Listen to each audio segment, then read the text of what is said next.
Thalassaemia প্রতিরোধ। আপনারা জানেন যে থ্যালাসেমিয়া একটি জিনবাহিত অসুখ।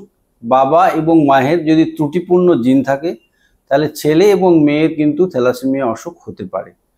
থ্যালাসেমিয়া রোগের চিকিৎসা করতে বছরে 3 থেকে 4 লক্ষ টাকা খরচা হয়। সুতরাং থ্যালাসেমিয়া চিকিৎসা করে কিন্তু থ্যালাসেমিয়া রোগকে সারানো যায় না। সুতরাং থ্যালাসেমিয়া রোগকে কিন্তু প্রতিরোধ করতে হবে। প্রথমেই যেটা করতে হবে যে থ্যালাসেমিয়া সম্পর্কে আমাদের ধ্যান ধারণা ভালো করে তৈরি করতে হবে। আর একটা গুরুত্বপূর্ণ বিষয় যেটা করতে হবে যে আমরা কেরিয়ার কিনা সেটা কিন্তু বিয়ের আগে আমাদের জেনে নেওয়া দরকার। আমরা যেমন ঠিকুঞ্জি বিচার করি, কুষ্টি বিচার করি, হরোস্কোপ করি, কিন্তু বিয়ের আগে থ্যালাসেমিয়া কেরিয়ার আছে কিনা সেটা কিন্তু জেনে নেওয়া দরকার। যদি দেখা যায় যে পাত্র এবং পাত্রী দুজনেই থ্যালাসেমিয়ার কেরিয়ার, তাহলে কিন্তু বিবাহ বন্ধনে আবদ্ধ হবেন না।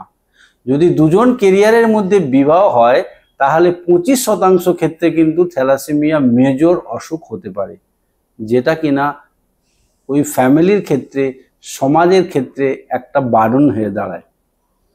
যদি দেখা যায় যে আপনি প্রেগনেন্সির আগেও কিন্তু আপনি করতে পারেন, যদি আপনি আগে ওটা ভুলে যান। যদি দেখা যায় যে প্রেগনেন্সি 2 মাস বা 3 মাস হলো, ওই 2 মাসের আগে আপনি থ্যালাসেমিয়া টেস্টটা করিয়ে নেবেন। যদি কেরিয়ার হয় তাহলে হাজব্যান্ডের টেস্ট করাবেন। যদি দুজনেই কেরিয়ার হয় তাহলে ভ্রূণ টেস্ট করে আমরা বলে দিতে পারি যে গর্ভস্থ যে সন্তানটি আসছে সেটা থ্যালাসেমিয়া অসুখে আক্রান্ত হচ্ছে কিনা।